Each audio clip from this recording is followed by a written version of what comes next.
Tudo bem com você? Como é que você está? Joia? Uma ótima, uma excelente escola sabatina para você. É muito bom estarmos juntos mais uma vez para a gente ter o privilégio de curtirmos, de aprendermos cada dia mais um pouquinho da lição sobre João. O livro de João, o Evangelho de João, tem nos ensinado muito da pessoa de Cristo, tem nos mostrado muito a divindade, quem era aquele homem, Deus encarnado, assim chama João, que veio aqui para dar para mim e para você a oportunidade da salvação, para nos encher da maravilhosa graça. É muito bom estarmos juntos e nós já estamos na lição número 10. Imagina, começou ontem e já estão quase acabando. Por isso não podemos perder nenhum sábado, nenhuma lição, nenhum dia da semana, nenhum estudo. Se você não tem a lição, por favor, já vá se preparando, vai nos avisando, porque logo, logo vai começar uma nova lição e a gente gostaria que você tivesse a lição aí contigo, para acompanhar com a gente todos os ensinamentos que essa lição e a próxima lição e todas as lições têm trazido de benefício para a nossa fé. Então, que Deus te abençoe. Dá o seu like, avisa seus amigos que tem um canal, que tem um pessoal, gente bacana, aqui, não eu, mas quem vem aqui, né? São toda gente boa. Então, assim, ó, compartilhe, divida o conhecimento e esteja sempre ligado e linkado em nós, tá bom? Muito bom ter você. E hoje eu estou aqui com um privilégio muito grande, com dois grandes amigos também. Como é que vocês estão? Vou começar pelo Romanelli, né? Começar pelo que tem mais juízo, é isso? É verdade. Como é que você está, Romanelli? Eu tenho menos juízo. Ah, é? Pelo mais velho. Mas não, a gente fala juízo para ficar melhor. Para ficar melhor. Pelo mais experiente. Isso. Mas graças a Deus está tudo bem, estamos tocando o barco da melhor maneira possível. E é um prazer muito grande estar aqui de volta, fazendo de novo estudando uma nova lição, ou melhor, aprendendo com vocês um bocado mais das lições sobre o Evangelho de João. É um evangelho importantíssimo, essa lição 10 é muito bonita. Então estamos aqui para aprender mais um pouquinho. Ô Elton, nós fizemos um trato, Elton. Assim, já que o Romanelli vai vir, a gente não estuda, deixa ele, é isso? É verdade. É contigo agora, Estamos tá, chefe? garantidos, né? E eu tinha feito um trato comigo também, já que eu ia conversar com duas pessoas que você está perdido. Eu não ia estudar também. Mas, Romanelli, muito bom ter você com a gente. E Romanelli agora está ficando de figurinha com a gente, né? Toda a lição, o Dr. Romanelli aqui com a gente, nos ensinando cada vez mais com o conhecimento que ele tem. Eu também tenho aqui um grande amigo também, Elton. Como é que você está? Estou muito bem, graças a Deus. Estou feliz de estar aqui mais uma vez, com vocês aqui. E eu aprendo muito aqui. Então, é uma felicidade e uma oportunidade que tem de aprender cada vez mais. É bom estar em boas companhias, não é? É ótimo, muito bom. No caso, boa, né? É, excelente. Assim, olha, eu quero quebrar um pouco o protocolo, né? Mas mandar um abraço para a Thelma, tá? Para tua esposa, para a família, para você aí também um grande abraço, para você que nos assiste sempre, tá bom? E Deus abençoe você, tá? Romanelli, então como você é um visitante esporádico, só uma vez ainda por enquanto, daqui a pouco vai vir todos os sábados, todas as lições com a gente, se Deus quiser, você pode fazer uma coisa muito, que para a gente esse momento é muito especial, a oração. Enquanto o Romanelli estiver orando, você aí que tem um pedido especial, tem um agradecimento, ore juntamente conosco, ore aí que Deus interceda para que esse estudo, para que essa recapitulação atinja o teu coração, que ela faça com que você e eu e nós possamos cada dia mais nos apaixonarmos nesse personagem principal da Bíblia, que é Jesus, e também o personagem principal da nossa vida. Você ora para a gente? Muito claro. Senhor, nosso Deus, nosso Pai, nós estamos aqui mais uma vez para estudar da vossa palavra, aprender essas coisas maravilhosas que vós nos tem passado. Amém. E nós vos pedimos, como sempre, que o vosso Santo Espírito esteja conosco, esteja nos guiando, esteja nos orientando, porque nós não temos sabedoria, não temos conhecimento, mas temos a boa vontade, somos sinceros em querer aprender a vossa palavra e vos pedimos a vossa presença aqui no nosso estudo, no estudo de todas as demais pessoas que estão nos assistindo, Amém. Na vida deles, que a vida de cada um seja muito abençoada por vós. E vos pedindo também que estejais conosco durante toda a semana, todo que está para começar, estejam conosco sempre. Amém. Assim nós vos pedimos, oramos e agradecemos pelo nome santo e sagrado de Cristo Jesus. Amém. Amém. E o Kevin, né, Kevin? Você está bem? Tudo em ordem? Então tá aí, o nosso diretor executivo de imagem, de som, que mais? De tudo, né? É o diretor de tudo. Kevin, um abraço para você. E vamos lá. Bom, a lição desta semana, eu achei uma lição assim, ou seja, até a lição número 9, por ali assim, nós estávamos vendo as questões dos feitos de Jesus que mostrava quem era Jesus. E essa lição são agora algumas afirmações do próprio Jesus, ou seja, a partir de agora, são as grandes frases de Jesus que mostram, né, que revelam o verdadeiro Filho de Deus e quem ele é. Mas antes da gente entrar assim de sola na lição, tem um verso aqui que diz assim, antes do verso, eu sei que está lá no meio, eu fiquei sabendo de alguém que tem um verso preferido. O meu preferido, se um dia falar assim, se um dia tirar a Bíblia, qual que é o verso que você quer? Eu tenho 4 versos que eu sim sou... Tem Romanos que eu gosto muito, nada pode me separar do amor de Cristo, nem a morte. Eu acho aquele verso fantástico. Mas tem um verso que eu gosto muito, que é porque Deus amou o mundo de tal maneira, porque eu não entendo esse verso. Então, é um verso para mim assim, que é um dos mais complexos para entender na vida. Então, mas eu acho um verso fantástico. Só ele, para mim, seria suficiente. E eu fiquei sabendo hoje que o Romanelli tem um verso especial que tem a ver com a nossa lição. Romanelli, qual que é o verso? Como é que é o esquema que das brincadeiras que era antigamente? Não, as pessoas antigamente, os alunos, né, os colegas faziam nos finais de ano, nos finais de formatura, um caderno de recordações dos amigos e pediam uma série de coisas. Qual é o livro que você levaria para uma ilha deserta, né? E qual é o versículo da Bíblia que você levaria, ou que você ficaria só com ele se a Bíblia desaparecesse? Então, nessas brincadeiras é que eu estava dizendo que o verso que eu levaria para, se pudesse só ter um único verso da Bíblia, eu ficaria com esse: eu sou o caminho, a verdade e a vida. Ninguém vem ao Pai senão por mim. Amém, verso bonito, tanto que é o título da nossa lição, né? E dá quase para remontar a Bíblia através desse verso. Interessante, né? Muito bom. O Elton, você tem algum versinho também que você quer compartilhar? Tem muitos versos, mas eu gosto muito daquele vinde a mim, todos estão cansados, sobrecarregados. E é lindo, né? Tem tudo a ver, né? Porque se ele é o caminho, a verdade e a vida, ele convida, né? Venha a mim. Então, assim, Jesus é tudo. Amém, amém.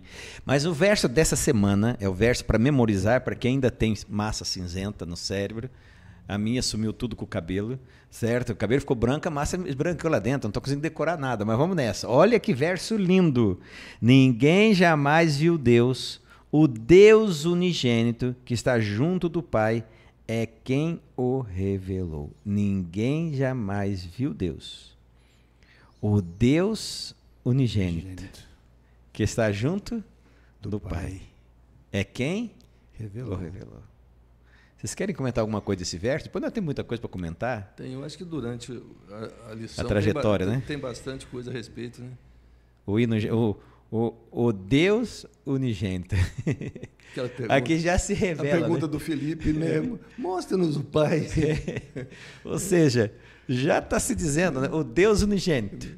Agora, uma história. Se a pessoa às vezes fala, mas como assim ninguém viu Deus? Os profetas não viam Deus, Josué não viu Deus. Coisa interessante, né? E o pastor Parosca, na lição passada, ele comentando um pouquinho sobre isso, ele falou: ninguém viu a glória de Deus. Né? Isso não é fulminado, né? O Deus que sempre se revelou foi quem? Jesus. Né? Engraçado, interessante que quando Jesus ele se revelava, ou ele vinha no anjo do Senhor, né? Ou ele vinha em forma humana. Né? Ou seja, já veio na pré-encarnação, ele já se fazia carne para que as pessoas tivessem contato com a divindade, né? Mas a Bíblia aqui diz, o texto diz que Jesus, Deus, né? Deus unigênito, revelou o Pai, né? Então nós vamos, durante esse estudo dessa semana, a gente vai entrar em vários assuntos. E eu quero começar, já que o assunto de domingo tem a ver com uma cerimônia muito boa, Romanelli. E eu vou começar contigo, porque as perguntas mais difíceis vai tudo para você agora, tá? O que a Santa Ceia nos mostra sobre Jesus e também o nosso relacionamento em relação ao nosso próximo, com relação a essa questão da fé, essa questão da humildade? A Santa Ceia foi assim, um momento bem assim, chocante para os discípulos, né? O fazer a ceia era uma coisa basicamente normal para todo judeu. A ceia da Páscoa era uma ceia comum. Mas Jesus faz uma ceia numa lógica totalmente diferente das que faziam. Ele nessa ceia, a partir da ceia, ele começava a fazer a sua despedida dos discípulos e começava a ensinar os discípulos como eles deveriam agir a partir da ida dele, com a falta dele, como é que eles deveriam se conduzir. E ele faz primeiro as lições que ele trouxe durante a ceia, né, as lições maravilhosas que ele traz, inclusive aquela do pão, que o pão é a carne dele, né, que ia ser sacrificada para nos salvar, que o vinho era o sangue dele, que seria derramado, né, para a nossa salvação, para nos libertar, cumprindo assim efetivamente aquela destinação que ele tinha de ser o Cordeiro de Deus que tirava os pecados do mundo, né? Só através desse sacrifício, entregando o corpo e o sangue dele no sacrifício, que ele poderia fazer isso. E, além disso, ele chocou mais ainda os discípulos com a questão do lava-pés, né? Que ele, sendo ali o Senhor, o mestre, a figura mais importante na ceia, e ele reconhece que os discípulos reconheciam que efetivamente ele era. Ele fala: vocês me chamam de mestre, mas realmente eu sou, sim, eu realmente sou. Então, ele ali nessa situação, ele vai e se cinge com uma toalha e vai lavar os pés dos discípulos, que era o tipo de atividade, a atividade mais humilde que um servo de casas, quando ia ter as ceias, ia ter jantares, tinha um servo que fazia esse trabalho, que era o trabalho mais humilde, era o trabalho destinado ao servo mais humilde de todos. E Jesus, de repente, sendo o maior, vai fazer o trabalho do mais humilde, para lavar os pés dos discípulos, ensinando a eles que estar a serviço de Cristo implica em ser humilde, em ter poder, mas usar o poder com humildade, o poder como sendo uma bênção, uma graça vinda de Deus, e não uma coisa própria da gente. Difícil, né? Hoje em dia é difícil muito isso, né? difícil. E isso me remete, um link posso falar, vai lá. outra parte da Bíblia, outra situação, a Jesus sendo tentado no deserto. Quando Jesus é levado por Satanás ao pináculo do templo, ele estava ali na posição mais importante, que poderia até, que ele representava, simbolizava também, né, além da questão histórica, na questão filosófica, ele representava ele no lugar mais importante, as pessoas que ocupam o lugar mais importante. O templo era a maior autoridade civil, a maior autoridade penal ali que tratava com as pessoas, a maior autoridade religiosa, a maior autoridade política, era a maior autoridade de todas, era o lugar da maior autoridade. Os doutores ali, os fariseus, eram as grandes autoridades dos judeus. E ali ele mostra muito bem essa questão do ser humilde e servir, não abusar do poder, porque ali o que o demônio tentou Jesus? Abusa, você pode. A própria Bíblia diz que você pode. Se você saltar daí, os anjos vão te amparar, não vão deixar você machucar, não vão deixar acontecer nada. Está escrito na própria Bíblia. Mas ele resistiu a uma tentação e, com isso, ele nos ensinou que, mesmo tendo poder em mãos, numa posição de poder, de muito poder, como aqueles grandes estavam naquela época, os grandes sacerdotes principais, da coisa toda, com muito poder nas mãos, a gente tem que ser humilde, tem que usar o poder de uma maneira justa, de uma maneira honesta.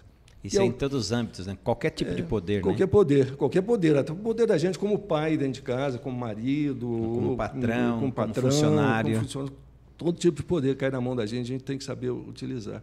E ali ele estava também já fazendo um recado lateral para os fariseus, né, que viviam fazendo o contrário, que eles estavam querendo o poder, tinham medo que Jesus viesse usurpasse o poder deles. Né? Elton, você olha que muito bacana a visão. Elton, aqui a gente vê assim o contra, né? Jesus na humildade e Pedro na ignorância.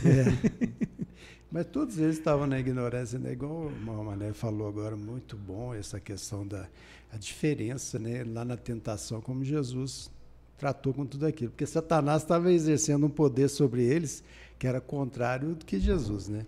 E aqui ele dá esse exemplo, né? De quem quisesse ser o primeiro. Ele estava disputando quem ia ser o primeiro no reino, quem ia sentar à direita, à esquerda. E ali Jesus mostra que não era nada disso para o reino dele. Quem mais servir vai ser o quê? será o primeiro. O que mais se dedicar ao serviço. Então, a Santa Ceia que Jesus estabeleceu e o lava-pés é para mostrar para nós que nós devemos ser como Cristo, né? Aquilo foi um choque, realmente. Pedro não entendeu, não vai me lavar, não. E aí Jesus repreende ele, né? Judas, pior ainda, né? Judas viu naquilo ali que Jesus não era o rei que ele esperava, que ele não ia receber benefício. Como é que um rei, que vai ser declarado o rei, o salvador, né, da nossa pátria, vai lavar o pé? Meu pé, como isso? Ele se revolta com aquilo, ele sai para fazer a obra dele, né? Então a gente vê assim, isso é para nós, né? Quando nós participamos do lava-pés, da Santa Ceia, para tirar isso de nós, tirar esse orgulho, essa arrogância, de querer ser melhor do que os outros. E às vezes a gente tem pessoas que até não fazem, não, aquilo não é para mim fazer, aquilo é muito simples, deixa. Pois é. Aquela pessoa é paga para. Por que não pode ir lá ajudar e fazer, né? Pois é. Então, assim, Jesus deixou essas ordenanças, não queria dizer que lavar o pé ia limpar a pessoa. Ali era um sino de que você tinha que limpar o quê? O coração. O coração, né?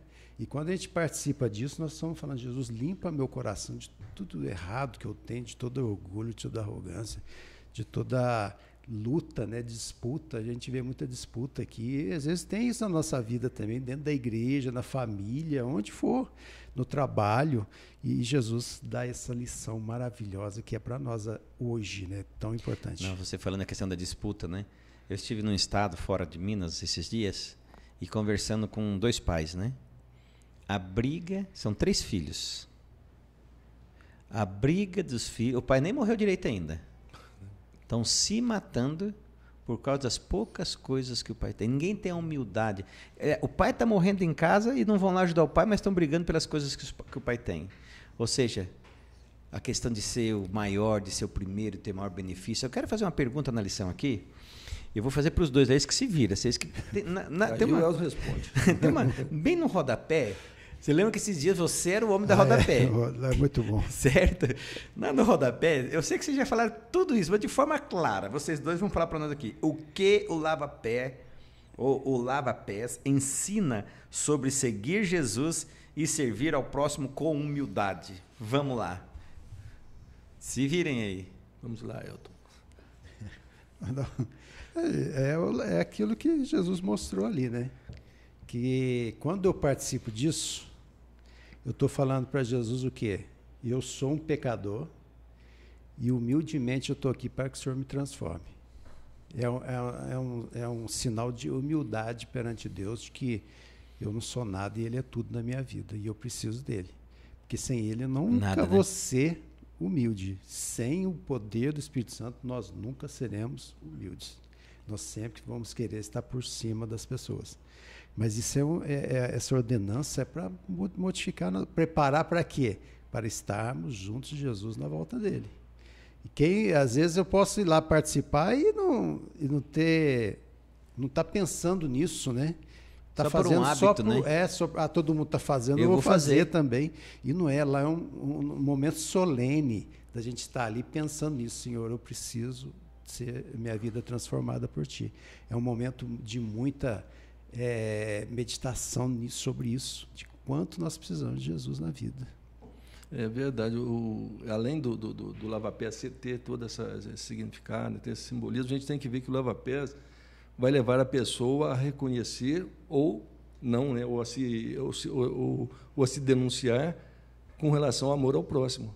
Que o amor ao próximo é fundamental, é básico na filosofia de Jesus, na teologia dele, é básico. Sem amor ao próximo, você não consegue nada, não chega a lugar nenhum, né?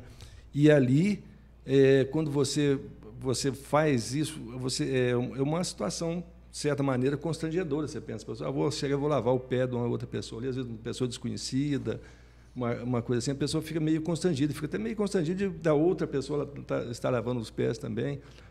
Mas aí é que vê a questão da pessoa se tem ou não amor para o próximo, né? Porque a pessoa, ele demonstra nisso, nesse ato, naquele momento, e reconhece, ele vai se identificar ali. Se ele tem porque ou não, no né? lava-pés, tanto aquele que lavou também vai ser lavado também. Exato. Interessante o que você falou. E mesmo lavando, ou tendo o pé sendo lavado naquela hora, você precisa de ter um amor, de ter o, né? Você não vai se sentir superior à pessoa quem está lavando o pé. e quem está lavando não vai sentir humilhado perante o que ele está lavando. Então, assim, tem que essa demonstração de amor, E é interessante que todo mundo participa, né? Todos participam. Porque às vezes a gente vê um líder, por exemplo, de uma religião, por exemplo, lavando o pé de várias pessoas. Ele lavando, mostrando assim, eu sou humilde como Jesus fez. Mas não é isso, é para nós todos participarem. Então, assim, um líder vai lavar meu pé, eu fico, nossa, estou bem, né? Ele está lavando meu pé, o líder da minha igreja. Mas não é isso, é para todos participarem e verem que precisa ter transformação no coração, né? A limpeza do coração, né? E Jesus fala, né, que estava fazendo aquilo para que eles aprendessem, para que todos aprendessem. Ele não falou só para que era para ninguém queria, ninguém quereria, né? Para que aprendessem a fazer, que repetissem isso, né? Vocês falaram uma coisa aí, vocês dois, que a humildade, tudo isso tem a ver com a decisão de querer um dia se encontrar com Jesus. Exato. Sempre. Mas a gente se encontra com alguém que partiu, que não partiu? Ou a gente só se encontra com alguém que foi e vai voltar? Exato. Você que é filósofo. Eu acho que... Eu não sou filósofo, mas assim, pela lógica natural, a gente vai se reencontrar com quem foi e volta, né? Ah, é? Com quem partiu um dia? A gente tem... É difícil ter saudade da pessoa que está ao lado, né? O tempo todo ali. Você a gente até se acostuma, né? A não ter saudade de quem está próximo. É de quem está bem perto, né? Mas quando você tem essa necessidade, essa vontade de ter o reencontro, de ter de novo, ter um contato novo, é aquela pessoa que foi e que a gente está esperando que volte, né? Aí Jesus se atreve, na lição de segunda-feira, a falar um dos versos. Para mim esse verso é lindo. João 14, 1-3. Não se turbe o vosso coração, credes em Deus, credes também em mim. Na casa de meu pai há muitas moradas, assim por diante.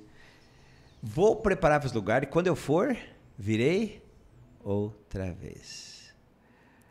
O que vocês acham assim? Qual foi o sentimento dos discípulos? Porque eles não criam que Jesus ia morrer. Eles não acreditavam que Jesus ia partir. Na cabeça, eles estavam cientes de que Jesus ia ser o rei deles. Quando Jesus fala de partir, como que vocês acham que ficaram o sentimento, o coração desses discípulos? Eu acho que ficou muita confusão na cabeça deles, né? Porque... talvez achando assim que essa partida fosse uma coisa simbólica, fosse e já volto. Alguma coisa do tipo, porque eles não imaginavam mesmo, eles não acreditavam até aquele momento, apesar de Jesus já ter falado várias vezes que ele seria morto e que ele voltaria para o Pai, eles até aquele momento eles não estavam demonstrando acreditar. Aliás, na verdade, eles não acreditaram nunca, né? Quando Jesus só depois do Pentecostes, pendurado ali, só depois do Pentecostes que eles foram a ficha foi cair, né? Porque naquela hora, quando Jesus morreu, eles ficaram decepcionados, voltaram às suas vidas normais, ficaram assim, vamos pescar. Vamos pescar. Morreu o nosso mestre, o nosso rei, a gente pensava que ele fosse resolver nossos problemas, nossa situação, e ele morreu. Tá aqui. Então, naquela hora que Jesus fala que vai partir, eu acho que o que mais causou na cabeça dele foi essa confusão, né? Será que ele vai para algum lugar? Onde será que ele vai? As próprias perguntas que a gente vê, né? O senhor ensina para onde o senhor vai? Qual o caminho? Para nós ir juntos. Como é que nós vamos saber? O Pedro, não, eu vou com o senhor em qualquer lugar, né? Então, realmente, eles estavam confusos. Elton, o que é essa promessa de Jesus? Começa assim, não se perturbe. O que isso já nos ensina de cara quanto à volta de Jesus e como devemos estar? Então, aqui já na lição fala, né, que não se perturbar é do verbo angustiar, né? E angustiar significa agitar-se, da palavra grega tarassó. Agitar-se, perturbar-se, desestabilizar, ficar confuso. Eles estavam dessa forma. E não é de surpreender que os discípulos estivessem confusos com as palavras de Jesus. Então, eles estavam confusos, né? E porque Jesus falou, eu vou partir, né? Eu vou morrer, vou embora. E eles não queriam isso, porque Jesus era tudo para eles, né? Mas aí que está a questão. Às vezes a gente passa por isso também, de angústia, né? Verdade. A gente acha, às vezes, que Jesus está longe, foi embora, não está ligando para a gente. Isso é uma coisa natural do ser humano que caiu, né? Que tem essa questão do pecado, que traz tanta tristeza, às vezes, para as pessoas. Mas aqui Jesus falou, eu vou, mas vou voltar. Não tem essa angústia, essa perturbação, essa confusão, esse ficar agitado. Nossa, o que nós vamos fazer? Não é isso que acontece? O que vai ser da nossa vida? Jesus fala, calma que eu vou voltar. E a promessa dele, como ele já tem cumprido todas as coisas, desde lá de Adão e Eva, ele já vem cumprindo fielmente, ele vai cumprir, esse vai voltar, não está você distante, não confia muito, não. Ele vai voltar mesmo? Dá para confiar nessa promessa? Porque o Ezequiel sempre fala que vai voltar. Ele sempre fala, mas você não confia na palavra dele. Mas na promessa de Cristo você confia, sim. Claro. A promessa de Cristo, todas as promessas dele foram cumpridas, né? É impressionante que a gente tenha, às vezes, a gente tem essa angústia. O Elton falou, é verdade, às vezes a gente tem bate aquele negócio, meu Deus, será que vai voltar mesmo? Será que está certo? Será que é verdade isso? Será que é verdade? Né? A gente bate nisso.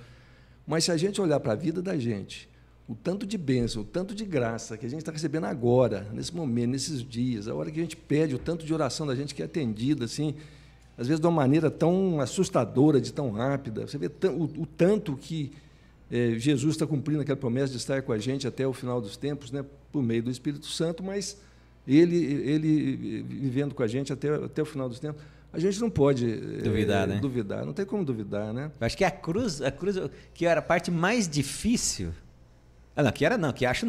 Foi a parte mais difícil a ser cumprida, a cruz, ele cumpriu. A parte mais fácil, que é vir. Difícil para nós agora estarmos prontos. Ele não vai cumprir? Vai cumprir, não vai? Vai.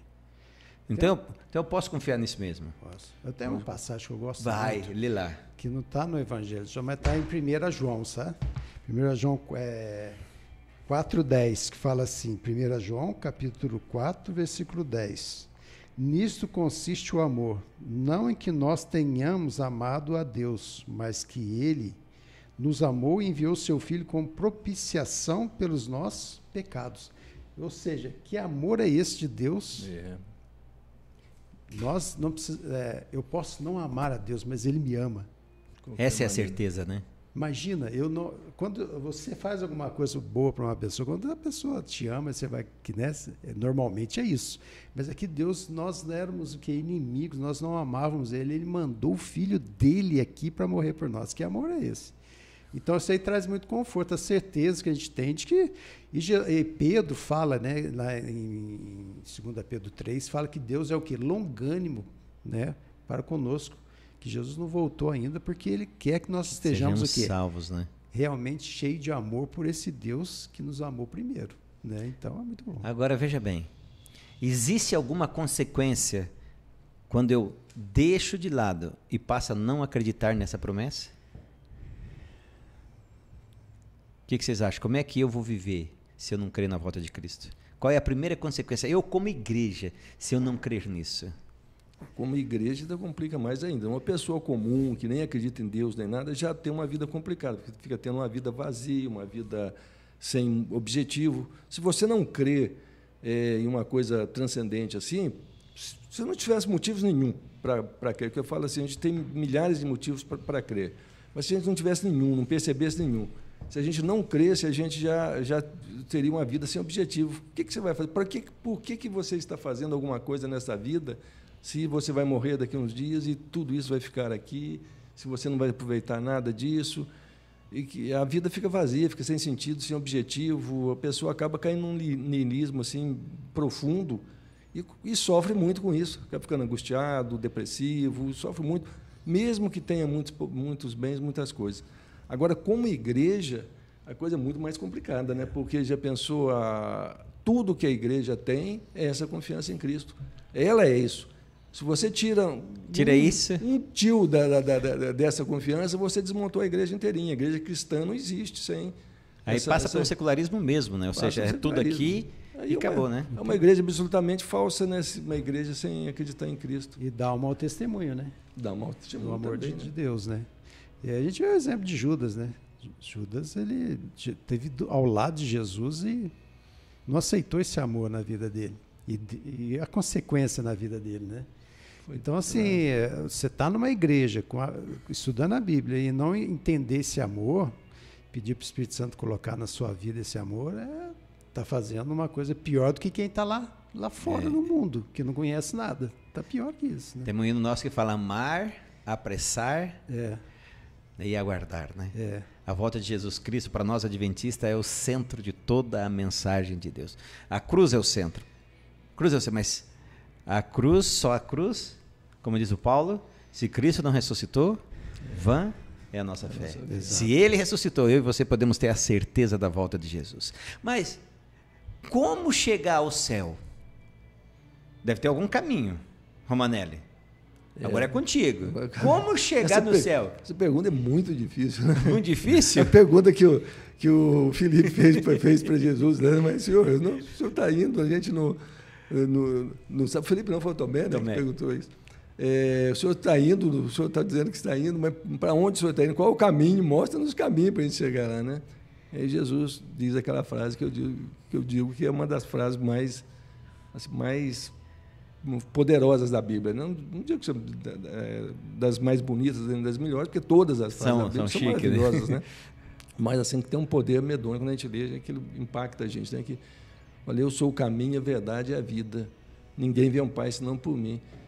Então aí a gente tem que ver que o caminho é Cristo, e é o único caminho, como ele fala. Aliás, ele é a porta, ele é o caminho também, né? O que ele declara que é a porta, ele é o caminho, ele é a verdade, e nós vemos em outro ponto que ele diz que a verdade é a palavra de Deus, e que é ele mesmo, porque, afinal das contas, Cristo é o Logos de Deus, o Logos é a palavra de Deus. E sem entrar nesse caminho, passar por essa porta, entrar nesse caminho e ter esse contato com a verdade e aprender essa verdade, a gente não vai conseguir ver o reino, chegar ao Pai. Então, é um encaminhamento mesmo, é aquele caminho do sede santos, porque o Senhor, vosso Deus, é santo. Amém. Né? É aquele que a gente tem que chegar, tem que passar, tem que ir, senão a gente não consegue. Eu podia fazer uma pergunta que eu vou fazer, Alice. Se eu tirar Jesus, não tem Jesus, certo? Porque eu fiz uma pergunta aqui para vocês, eu não sei se ela vai ficar bem entendida. Que caminho Jesus é, certo? Mas se eu tirar Jesus, como é que fica esse caminho? Já que nós vimos algumas declarações anteriores de Jesus. Vamos lá. Vocês já andaram numa estrada de noite que vocês não conhecem? No escuro, você não consegue enxergar nada. Não sei se você já tiver essa experiência. Já. Se eu tirar Jesus, como é que fica esse caminho, Elton? Fica sem caminho.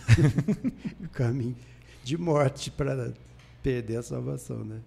Ele não fala que ele é um dos caminhos, ele é o caminho, né? Não existe outras opções. Se não tem Jesus, então estamos perdidos, né? Então ele é tudo, ele é o único. Ah, não, mas eu faço isso.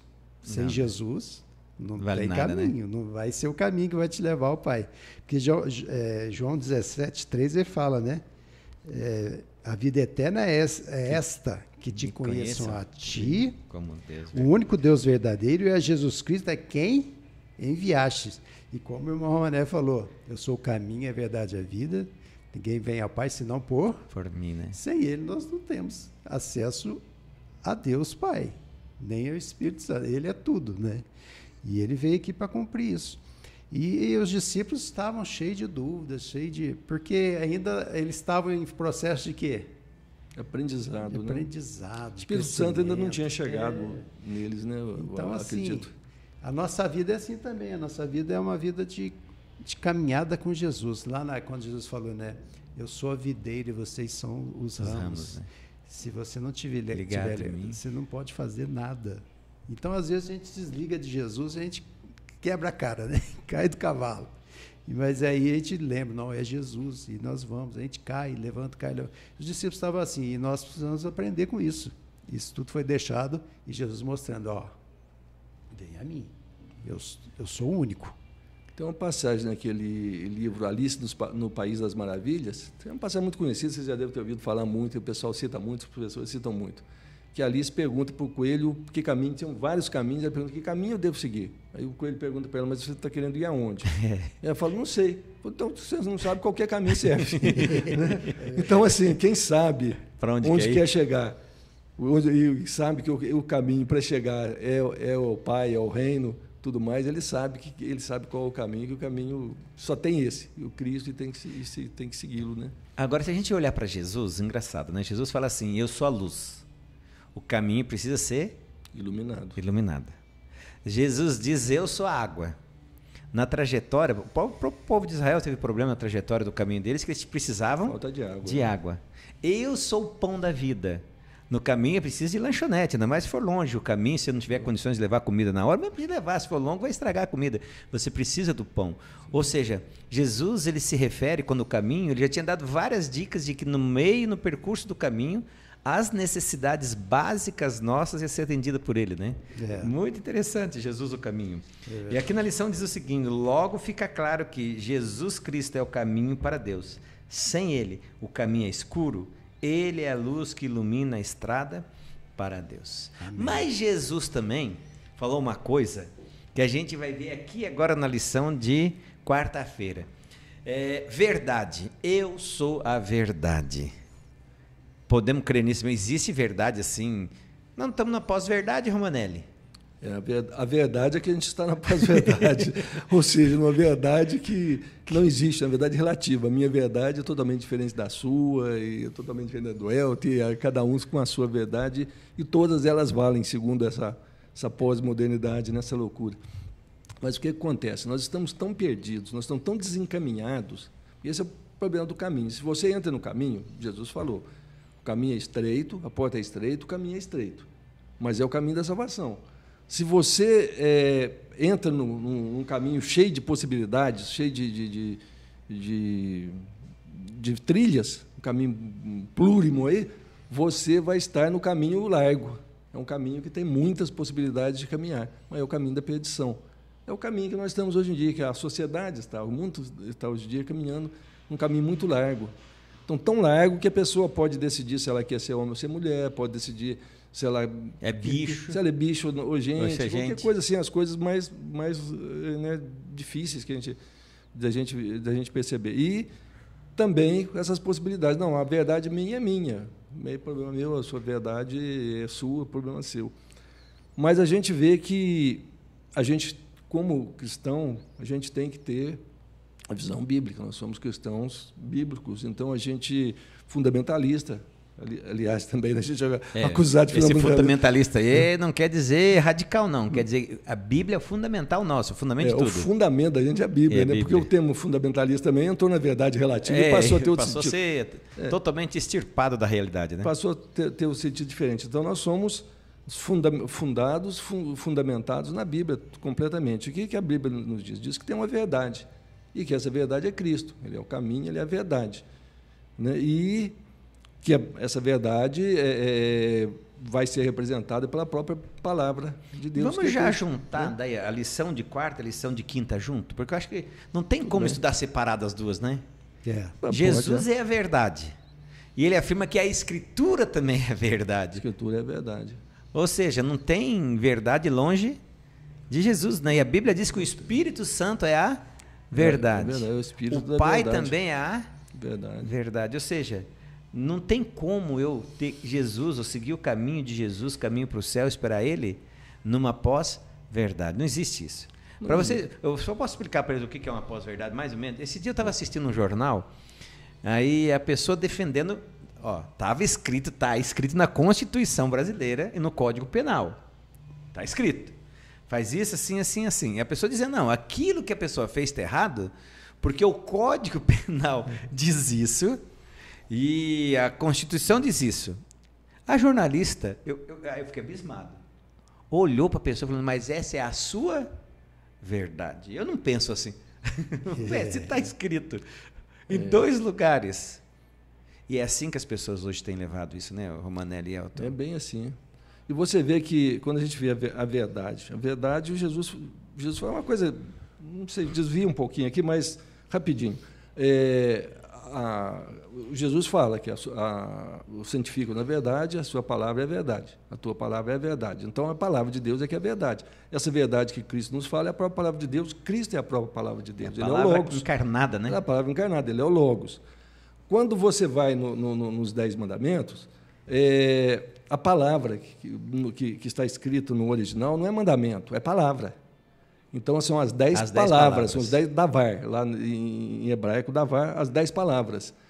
E que é a tradução exata de logos, é a tradução de davar. Então, é a palavra. A gente vê que, então, os mandamentos de Deus, a lei de Deus, o encaminhamento que Deus nos dá, aquilo que Ele conteve na palavra dEle, em toda a palavra dEle, é a verdade. E essa é a verdade definitiva. E não pode ser diferente, porque, pensa bem, em Deus não existe meio termo.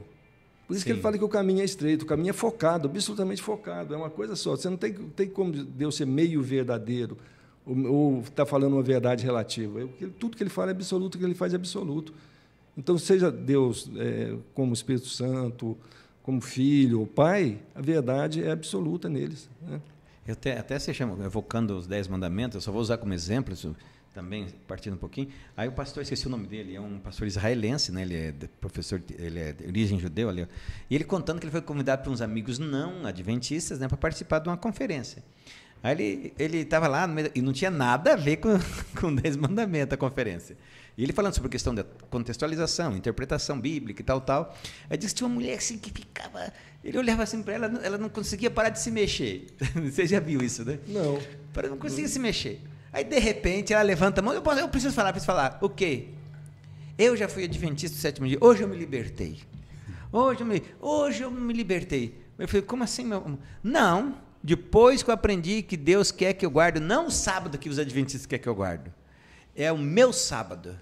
Quando eu descobri que era o meu sábado, nossa, hoje eu estou tranquila, eu guardo o meu sábado, não fico mais preso na Bíblia.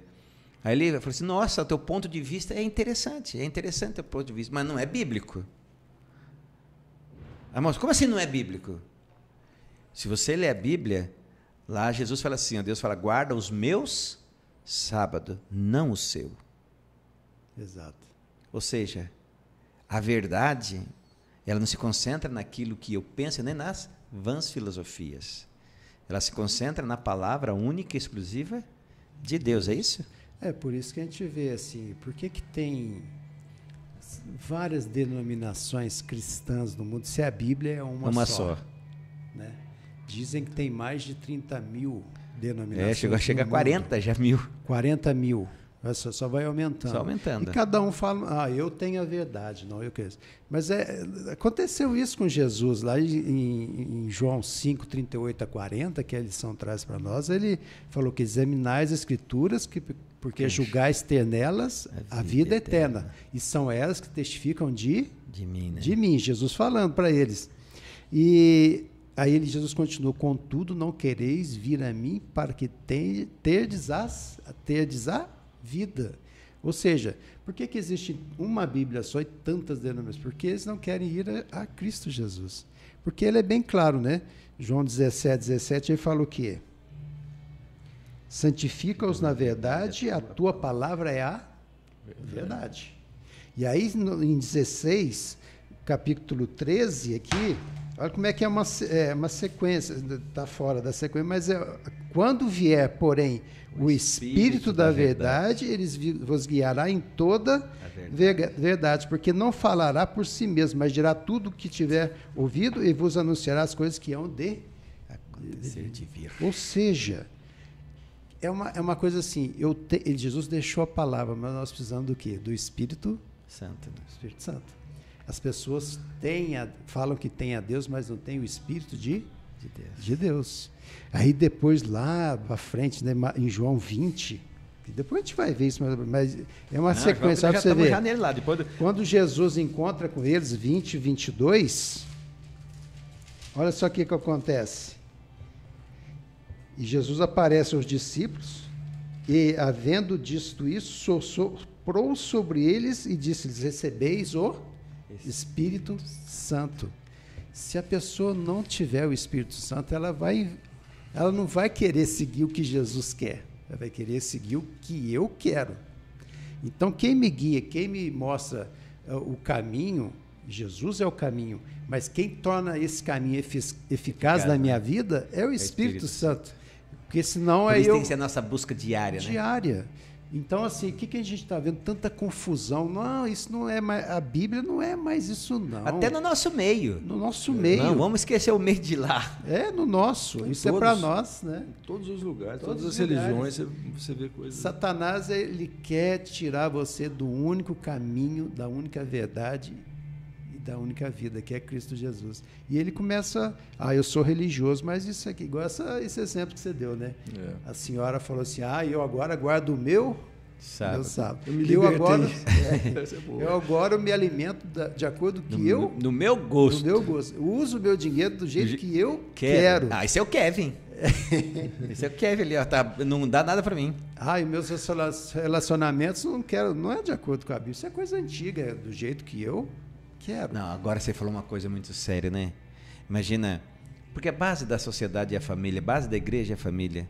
E quantas famílias sendo feitas no achismo humano e não na palavra de Deus. É sério, né? Quando a gente deixa de ver a Bíblia como a verdade, Jesus como a verdade, é complicado, né? Nós sempre tivemos, Deus sempre nos deu um manual de instrução, né? Esse dia eu estava pensando sobre isso. Foi em todos os momentos que a gente errou, Deus nos deu um manual de instrução e a gente, apesar do manual de instrução, erramos logo em seguida, de novo, né? A gente está sempre andando em caminhos tortos, apesar de ter instrução. E a Bíblia é o nosso atual manual de instrução. É seguir a Bíblia, a gente está perfeito. Jesus falou, a gente está falando da liberdade, que a mulher está se sentindo livre por não precisar cumprir o mandamento.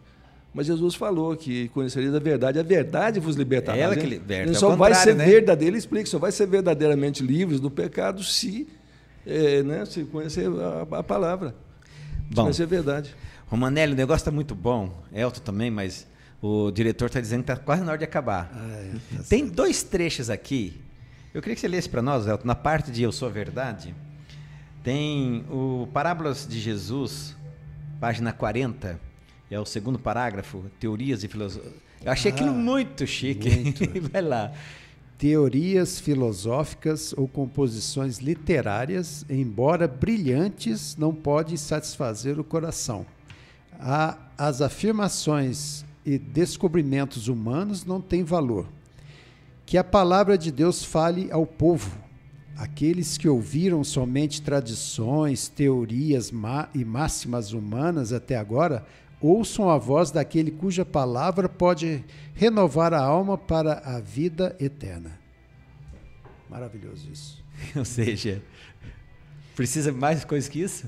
E quanta gente está nesse caminho aqui, né? Teorias, filosofias, literaturas, filosofias humanas. E a principal fonte de vida é o quê? Aqui é Jesus, né? Falando para nós. É tudo, né? Ele se oferece, às vezes, vamos fazer um estudo, tal.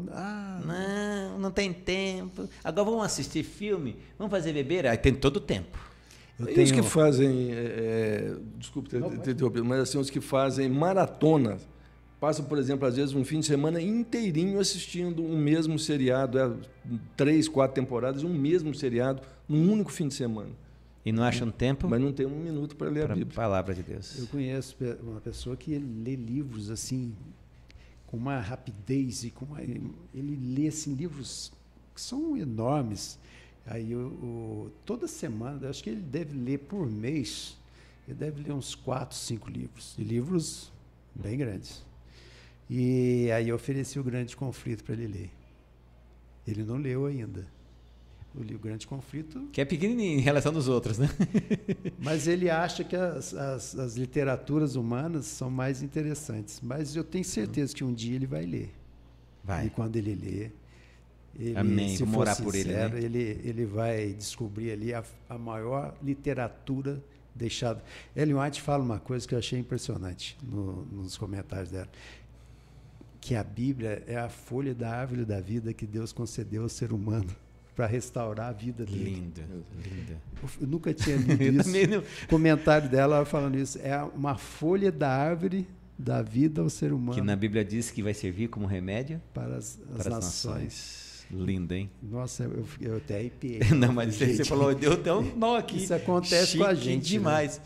Romanelli, eu vou prometer para você que está aí, um dia eu quero trazer você aqui, o Kevin junto, eu quero gravar o teu testemunho. Meu testemunho? E eu vou pregar logo e você vai dar um pequeno testemunho, provavelmente dia 7 de dezembro, tá? Então eu preciso de um testemunho seu, tá bom? Pode ser um pequeno testemunho, assim, tipo de umas 3, 4 horas? Pode, porque daí eu escuto só. Tem um aqui, eu queria encerrar com ele, que está na página da lição, né? Onde na Escrituras e a Verdade, o último parágrafo da lição de quinta-feira diz assim: a Bíblia não é um livro didático de ciência.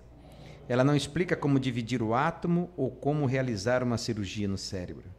Contudo, faz algo muito mais significativo. Apresenta o sentido do universo e da vida. É a chave que abre a porta, a luz que nos permite enxergar. Sem ela, estaríamos no escuro, sem uma compreensão exata da existência de Deus, do seu papel no universo, da nossa origem, do significado da vida e do futuro de tudo o que existe. Quem somos nós para seguir os nossos próprios caminhos, né? A Bíblia fala, né? Há caminhos que para o homem parece direito, mas o fim desse caminho é a perdição. Muito obrigado, Romanelli. Muito obrigado, Elton. Certo? E obrigado a você que esteve conosco todo esse tempo. E eu queria deixar só uma palavra contigo. Nunca esqueça, sem ela, a Bíblia, estaríamos no escuro. Sem uma compreensão exata da existência de Deus, de seu papel no universo, da nossa origem, do significado da vida e o principal, todos são bons, mas o principal de tudo, do futuro de tudo que existe. E qual é o futuro de tudo que existe? A lição de terça-feira. Segunda, aliás, certamente voltarei. O Deus que te ama tanto, o Deus que se fez carne e habitou entre nós, é o Deus que está prontinho para vir. Uma vez alguém pregou aqui na igreja e disse uma frase que eu achei aquela frase fantástica. Ele diz assim: ele está louquinho para voltar. Foi o tio Marcos Moraes, tá, ô Kevin? Essa frase dele até hoje está aqui na minha mente. Deus está louquinho de vontade de voltar. E nós, às vezes, louquinho de vontade de escapar da mão ou das mãos desse Deus maravilhoso. Vamos olhar para a pessoa de Jesus Cristo, que é a nossa única verdade. Vamos olhar para a palavra de Deus, que é a nossa única verdade. Vamos pedir e meditar na presença do Espírito Santo. Vamos permitir que Ele faça todas as alterações necessárias, porque Jesus está voltando logo. E o sonho de Jesus é que você faça dele o caminho, a verdade e a vida, porque o final desse caminho é a glória da vida eterna. Amém. Vamos orar por isso? Querido Deus, muito obrigado porque o Senhor é um Deus que ama, é um Deus que perdoa, é um Deus que está conosco em todos os momentos da nossa vida. Amém. Obrigado porque na pessoa de Cristo Jesus fizestes o caminho, a verdade e a vida. Mas encha-nos, ó Deus, do Espírito Santo para que possamos entender esse caminho, percorrermos esse caminho e permanecermos neles até Jesus voltar. Amém. Esteja com as nossas famílias, com a família de todos aqueles que estão nos assistindo. E, por favor, ó Deus, guarda a nossa fé. Encha-nos de Ti. Perdoa todo e qualquer pecado que fizemos contra Ti. Em nome de Jesus. Amém. Amém. Bom você, que ótimo. Semana que vem nós vamos estar aqui no mesmo dia, no mesmo horário, vamos estar no mesmo canal, falando da excelentíssima lição de João. Ainda estamos na lição de João. Vai ser a 11ª lição. Então, por favor, não perca. Está cada vez ficando melhor. Agora, melhor de tudo que você tem que lembrar sempre, sempre, sempre. Nem só de pão viverá o homem, mas de toda palavra que procede da boca de Deus. Que Deus te abençoe, que Deus te dê uma semana maravilhosa, que as bênçãos de Deus atinjam você e o seu lar. Ore por nós, que nós vamos estar orando por você, e que Deus te abençoe. E até semana que vem. Um grande abraço.